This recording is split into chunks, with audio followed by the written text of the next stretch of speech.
Hello दोस्तों, मेरा नाम है सुदेश और आज हम लोग हैं एक और एनसीईआरटी रीडिंग के क्लास में। तो cell cycle and cell division का एक एनसीईआरटी का रीडिंग का क्लास हो चुका है और हमने उसमें इंटरफेस पढ़ा था। आज के क्लास में हम लोग पढ़ने वाले हैं माइटोसिस। तो चलिए शुरू करते हैं।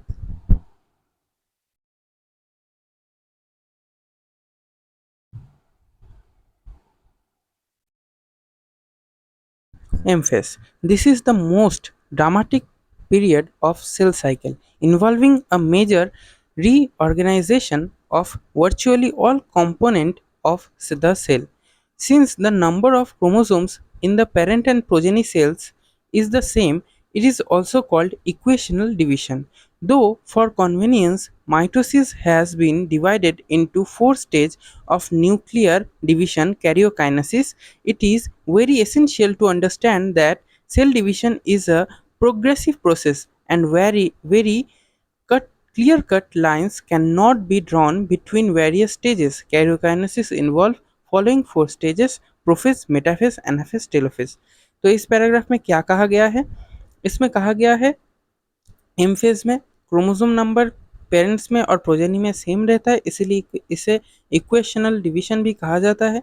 और कोई क्लियर कट डिवीजन नहीं है फेजेस में, कि यहाँ से यहाँ तक ही ये फेज हम लोग कहेंगे। कुछ सिम्टम्स है, कुछ चीज़ें होती है जिसे देखकर हम लोग कह सकते हैं हाँ ये हो सकता है। तो वो स्टेजेस क्या क्या है? Prophase, metaphase, anaphase, telophase. अब एक एक करके हम सारे पढ़ने वाले हैं। पहला है prophase. Prophase which is the first stage of karyokinesis of mitosis follows the S and G2 phase of interphase.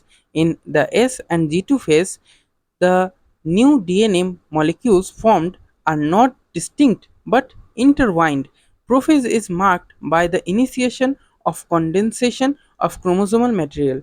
तो जो डीएनए डुप्लीकेशन होता है या रेप्लिकेशन होता है, तो वो डीएनए एक दूसरे में उलझे हुए होते हैं, पूरी तरह से अलग नहीं होते हैं। तो जो इनिशिएशन ऑफ प्रोफेज हम लोग कैसे समझते हैं? जब क्रोमोसोमल मटेरियल यानी डीएनए कंडेंस होना शुरू करता है।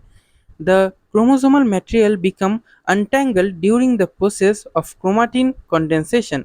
The chromosome which had undergone duplication during S phase of interphase now began to move toward opposite poles of the cell.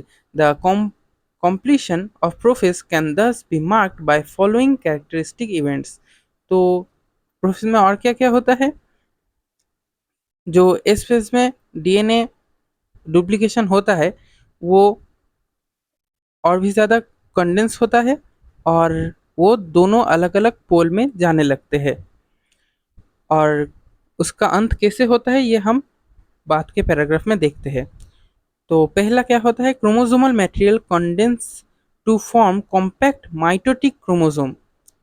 Chromosomes are seen to be composed of two chromatids attached together at the centromere.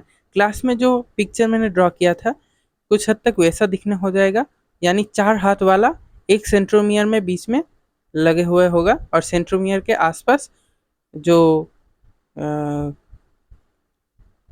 Chromatin है वो लगे हुए होंगे। Chromosome which had undergo duplication during interphase begins to move towards opposite pole of the cell. Each chromosome radiates out microtubules called ester. The two ester together with spindle fiber forms mitotic apparatus. तो जो centrosome होगा वो भी double हो जाएगा और दोनों अलग अलग पोल में चले जाएंगे और हर एक सेंट्रोजोम से माइक्रोट्यूब्यूल्स निकलेंगे जिसे एस्टर कहा जाता है और एस्टर और स्पिंडल फाइबर को एक साथ मिलकर माइटोटिक apparatus कहते हैं। Cell at the end of prophase, when viewed under the microscope, do not show Golgi complex, endoplasmic reticulum, nucleus and nuclear envelope.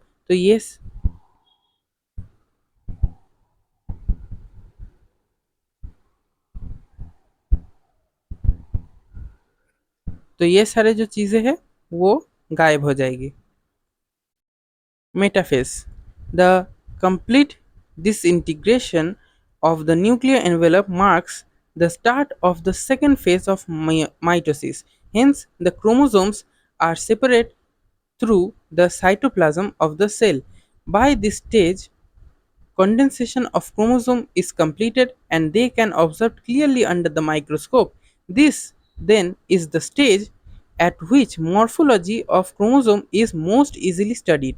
At this stage, metaphase chromosome is made up of two sister chromatids which are held together by the centromere, small disc-shaped structure at the surface of centromere are called kinetochore. These structures serve as the sites of attachment of spindle fiber formed by the spindle fiber to the chromosome that are moved into position at the center of the cell. Hence, the metaphase is characteristic by all the chromosomes coming to lie at the equator with one chromatid of each chromosome connected by its kinetochore to spindle fiber from one pole and its sister chromatid connected by its kinetochore to the spindle fiber from the opposite pole. The plane alignment of the chromosomes at metaphase is referred to as metaphase plate. The key feature of the metaphase are, तो इस बड़े से paragraph में क्या क्या लिखा है। पहली चीज़ है मेटाफेज में क्या होता है। सेकंड फेज होता है मेटाफेज। मेटाफेज में क्रोमोसोम पूरी तरह से कंडेंस हो जाता है। कंडेंस होने के बाद उसमें दो सिस्टर क्रोमाटिड यानी क्रोमाटिड तो दो है, ठीक है। तो वो क्रोमाटिड सेंट्रोमियर में जो लगे हुए होते हैं उन दोनों क्रोमाटिड को हम लोग कहते हैं सिस्टर क्रोमाटिड। तो दो सिस्टर क्रोमाटिड अच्छे से समझ में आते हैं और उनके मॉर्फोलॉजी भी अच्छे से स्टडी किया जा सकता है इस स्टेज में।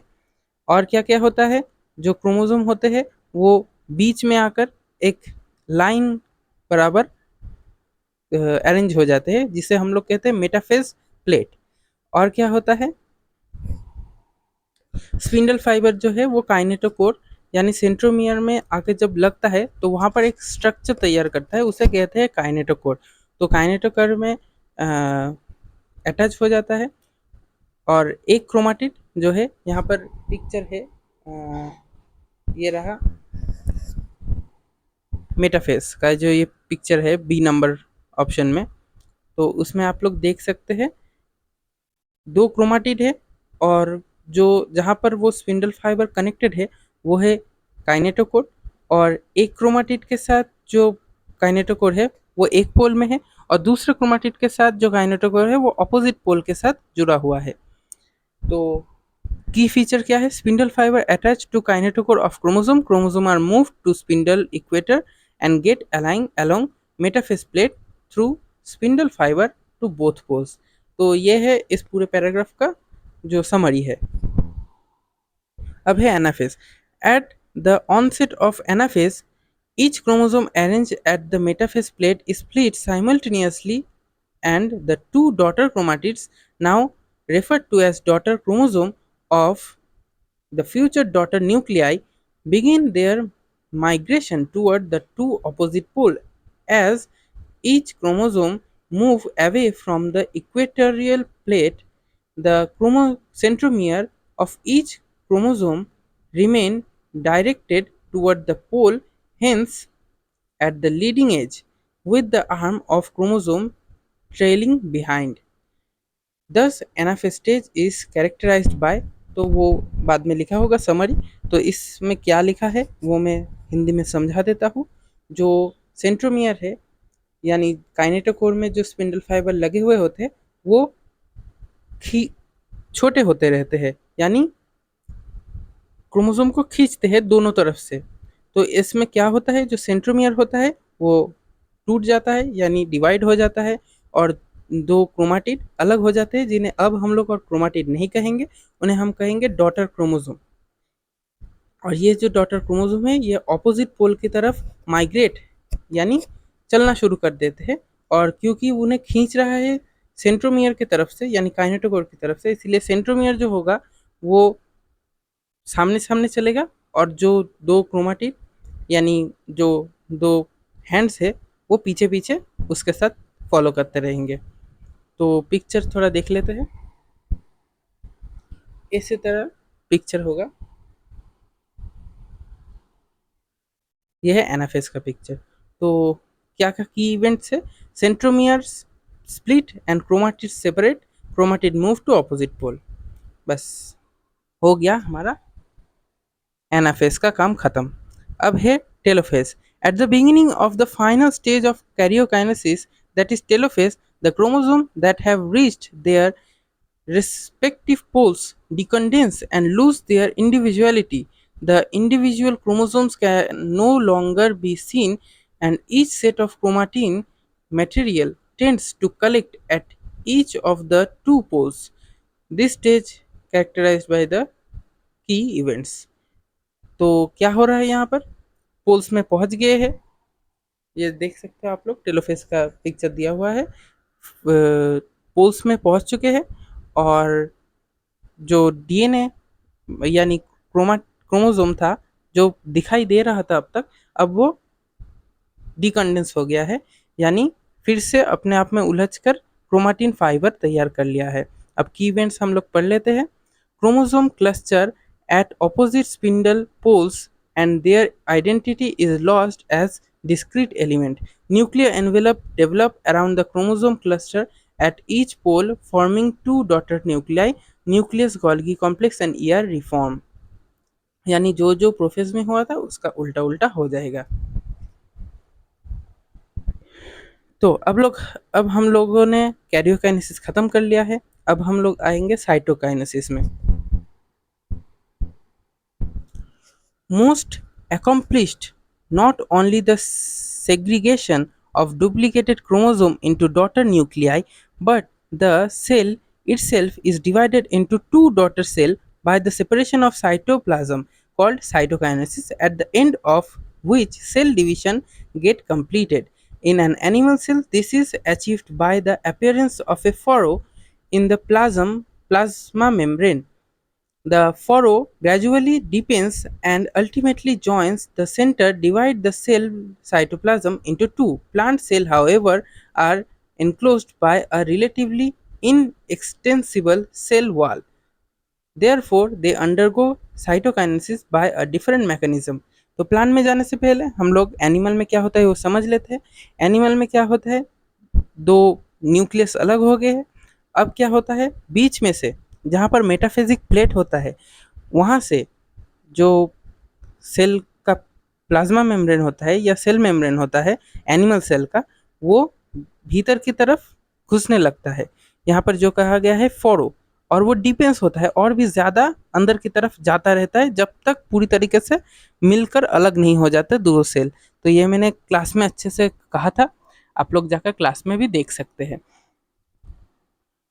अब आ जाते हैं प्लांट्स में। इन प्लांट्स कहा गया, in plant cell, wall formation start in the center of the cell and grow outward to meet the existing lateral wall. The formation of new cell wall begin with the formation of simple precursor called the cell plate that represents the middle lamella between the walls of two adjacent cells. At the time of cytoplasmic division, organelles like mitochondria and plastid get distributed between the two daughter cells. In some organisms, karyokinesis is not followed by cytokinesis, as a result of which multinucleate condition arise, leading to formation of syncytium, that is liquid cytoplasm in coconut. तो इस plant के जो cyto हाँ cytokinesis है उसमें क्या होता है, बीच में जहाँ पर मैंने कहा था मेटाफिजिक प्लेट था, वहाँ पर कुछ simple precursor called cell plate वो तैयार होता है। किससे तैयार होता है? मिडिल लैमेला, जो कैल्शियम पेक्टेट नाम का एक पदार्थ है उससे तैयार होता है। ये मैंने क्लास में कहा था, क्लास में जाकर आप लोग डिटेल में देख सकते हैं कैसे होता है। और दो डॉटर सेल अलग अलग हो जाते हैं और माइटोकॉन्ड्रिया और प्लास्टिड जो होते हैं वो भी डिस्ट्रीब्यूट हो जाते हैं इन दोनों सेल्स में, और बीच में सेल वॉल का फॉर्मेशन हो जाता है। सेल वॉल का फॉर्मेशन कैसे होता है? गोल्गी बॉडी टाइप के जो ऑर्गेनेलिज है वो जाकर सेल प्लेट के दोनों ओर लग जाते हैं और सेल वॉल का फॉर्मेशन कर देते हैं। साइटोकाइनेसिस बहुत बार कैरियोकाइनेसिस के बाद नहीं होता है, जिसकी वजह से एक ही न्यूक्लियस में एक से ज़्यादा न्यूक्लियस हो जा एक ही सेल में एक से ज़्यादा न्यूक्लियस हो जाता है, तो उस फॉर्मेशन को कहा जाता है सिंसाइटियम। और लिक्विड एंडोस्पर्म ऑफ कोकोनट इसका एक एग्जाम्पल है, इसे याद रख लीजिए। बाद में जाकर जब हम लोग डिटेल में इसके बारे में पढ़ेंगे, एंडोस्पर्म के बारे में, तब आप लोगों को ऐसे ही याद रह जाएगा। तो सिग्निफिकेंट ऑफ माइटोसिस, ये वाला जो है मैंने क्लास में नहीं कहा है, क्योंकि मैं significance of mitosis and meiosis एक साथ में कहने वाला हूँ।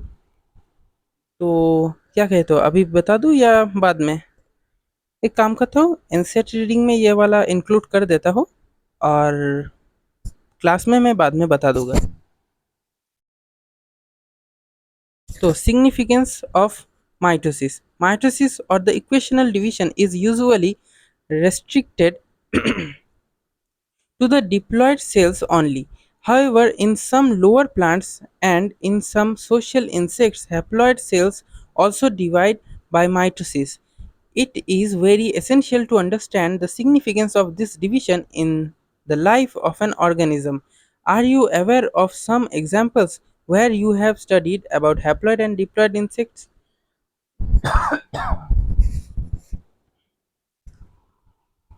तो इसमें ज़्यादा इम्पोर्टेंट नहीं था, इसके बाद जो लिखा होगा वहाँ पर लिखा है कि सिग्निफिकेंस क्या है। Mitosis usually result in production of diploid daughter cells with identical genetic component. The growth of multicellular organisms is due to mitosis. Cell growth result in disturbing the ratio between the nucleus and cytoplasm. It therefore becomes essential for the cell to divide to restore the nucleocytoplasmic ratio. A very significant contribution of mitosis is cell repair.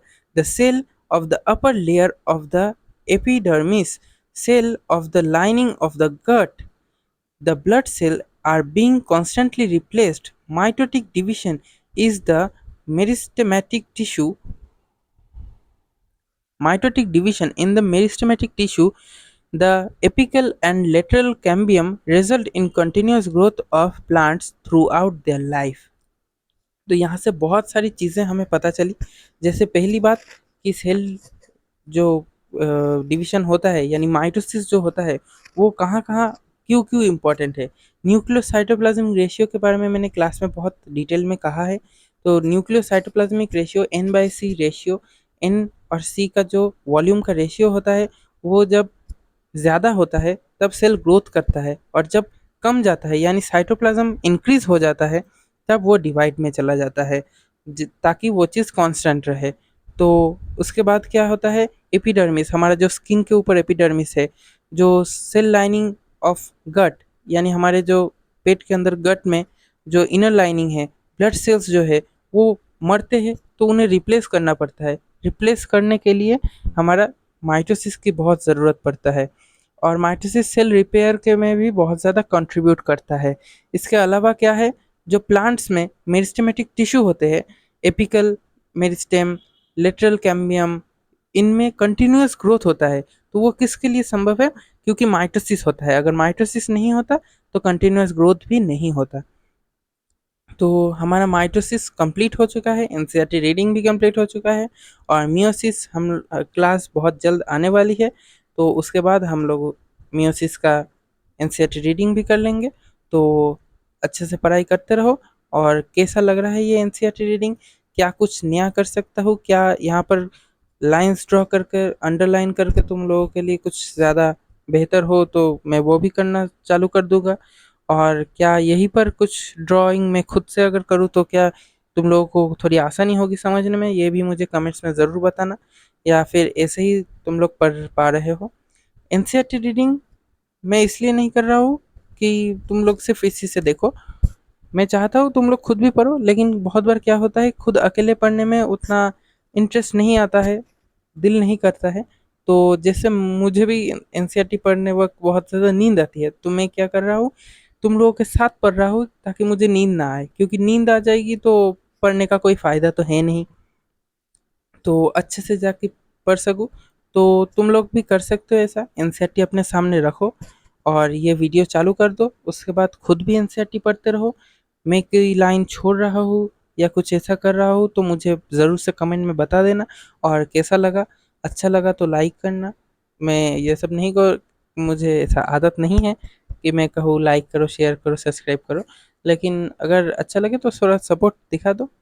कम से कम मुझे पता तो चले कि कैसा चल रहा है सब कुछ। तो क्या कुछ नया कर सकते हो ये भी मुझे कमेंट में बता सकते हो। तो फिर से मिलेंगे किसी नए वीडियो में, इनसे रीडिंग के साथ या फिर क्लास के साथ। तो आज के लिए टाटा बाय बाय।